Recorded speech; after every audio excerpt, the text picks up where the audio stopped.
فکر مدینہ کیسے کی جائے؟ تو امیر علیہ السلام فرماتے ہیں کہ جب رات بندہ بستر پر سونے لگے تو اس وقت آنکھیں بند کر کے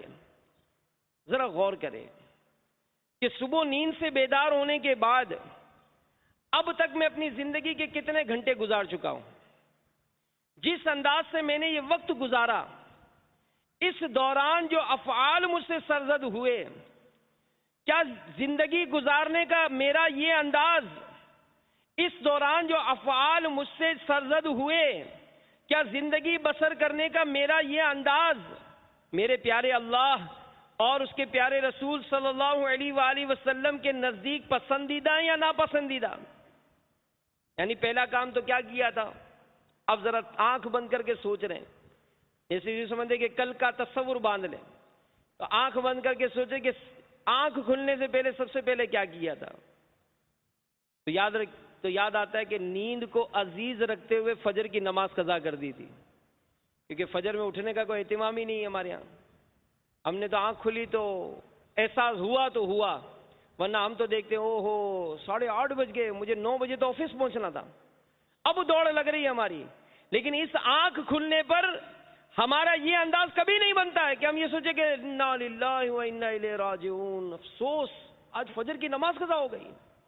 تو اب آنکھ کھلتے سب سے پہلا کیا ہوا کہ فجر کی نماز قضا ہو گئی۔ پھر دن چڑھے، بیدار ہونے کے بعد عموماً کیا ہوتا ہے،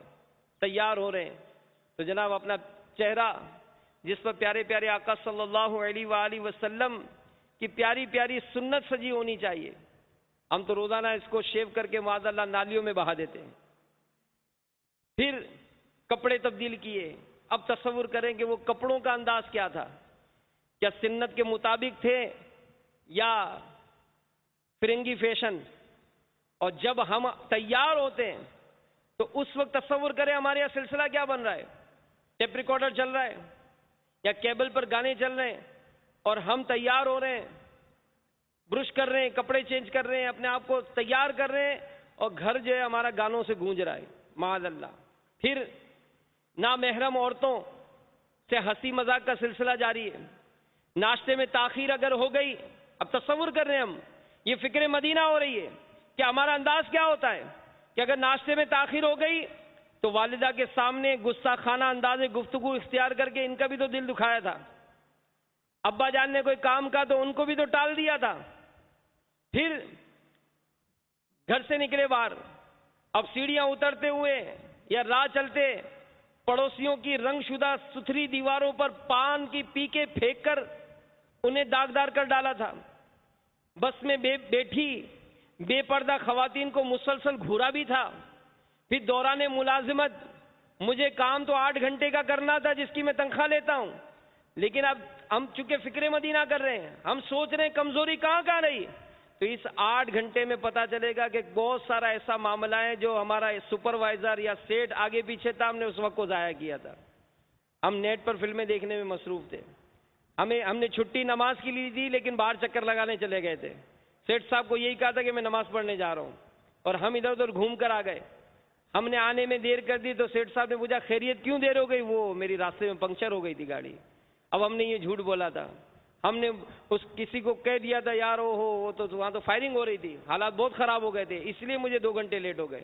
تو اس طرح کے معاملات میں جو جھوٹ بولا تھا، اب سفر میں، بازاروں میں، بلڈنگوں میں، اپنے گھر کی کھڑکیوں سے، اپنے گھر کی گیلریوں سے کس قدر ہم نے بے پردگی یا بدنگاہی کا جرم کیا تھا۔ پھر اس کے ساتھ ساتھ ظہر کی نماز کا طویل وقت اپنے دوستوں کے ساتھ گپ شپ میں گزار دیا۔ اسی طرح عصر اور مغرب کی نمازیں بھی مصروفیت کی وجہ سے قضا کر ڈالی۔ واپسی پر بس میں آئے، رش تھا تو لوگوں میں دھکا دیتے ہوئے، کسی کے پیر کو کچلتے ہوئے، کسی کو کونی مارتے ہوئے، کسی کو ہاتھ سے ہٹاتے ہوئے ہم بس میں گھسے تھے، کتنوں کا دل ٹوٹا ہوگا۔ پھر کسی نے، کوئی غریب آدمی مجھ سے ٹکرا گیا تو اس کا گریبان پکڑ کر اس کو ایک گھوسا رسید کر دیا، اس کو آنکھ دکھا دی، اور وہ چونکہ میں باڈی بلڈر، میں جناب ذرا صحت مند، وہ غریب آدمی اس نے کچھ بولا نہیں، وہ دل محسوس کر کے لے گیا۔ اب یہ اگر سوچیں گے میرے میٹھے میٹھے اسلامی بھائیوں تو آپ کو یاد آئے گا کہ وہ رات کو تھکا ہارا جب میں گھر پہنچا تھا تو ہونا تو یہ چاہیے تھا کہ اس وقت میں نماز عشاء کی تیاری کرتا، مگر میں نے نماز نہیں پڑھی اور اپنے آپ کو فریش کرنے کے لیے میں نے نہایا، کپڑے وپڑے چینج کیے، پھر آوارہ دوستوں کی محفل میں جا بیٹھا جہاں فوش کلامی، گالی گلوچ، تاش کا کھیل، اور اس محفل کی نمایاں خصوصیات تھی۔ جب رات گئے لوٹا تو نیند آنکھیں بند ہونے لگیں اور میں سونے کے لیے بستر پر چلا آیا تو یوں میں نے سارا دن اللہ کی نافرمانی میں گزارا۔ یہ اگر چند منٹ صبح اٹھنے سے لے کر رات سونے تک غور کر لیا جائے، اس میں اگر کاروبار کے متعلق سوچے کہ میں نے آج کاروبار میں کتنوں کو دھوکہ دیا تھا، کس کس کو جھوٹ بول کر میں نے عیبدار چیز ٹکا دی تھی، کس طرح سے میں نے جھوٹی قسمیں کھا کر میں نے اس سے نفع زیادہ حاصل کیا تھا۔ اس طرح اگر کوئی چوری کے معاذ اللہ جرم میں مبتلا ہے، کوئی ڈکیتیاں کرتا ہے، کوئی جیبیں کاٹتا ہے، کوئی ناحق کسی کی چیز چھینتا ہے، جو چیزیں آنکھ بچا کر چھپا کر اٹھا لیتا ہے، یہ سب غور کرے کہ اس طرح کا جو انداز زندگی ہم گزار رہے ہیں، اگر اس طرح اگر معاملہ ہے تو میرا بنے گا کیا؟ تو پھر امیر علیہ السلام فرماتے ہیں کہ اس مقام پر پہنچ کر آنکھیں کھول کر اپنے آپ سے یوں مخاطب ہو کہ اے نادان، تو کب تک اس منحوس طرز زندگی کو اپنائے رکھے گا؟ کیا روزانہ یوں ہی تیرے نامہ اعمال میں گناہوں کی تعداد بڑھتی رہے گی؟ کیا تجھے نیکیوں کی بالکل حاجت نہیں؟ کیا تجھ میں اتنی ہمت و طاقت نہیں کہ تو اپنے آپ کو بدل سکے؟ کیا تجھ میں اتنی اور ہمت و طاقت ہے کہ دوزخ کے عذابات کو برداشت کر سکے؟ کیا تو جنت سے محرومی کا دکھ برداشت کر سکے گا؟ یاد رکھ، اگر اب بھی خواب غفلت سے بیدار نہ ہوا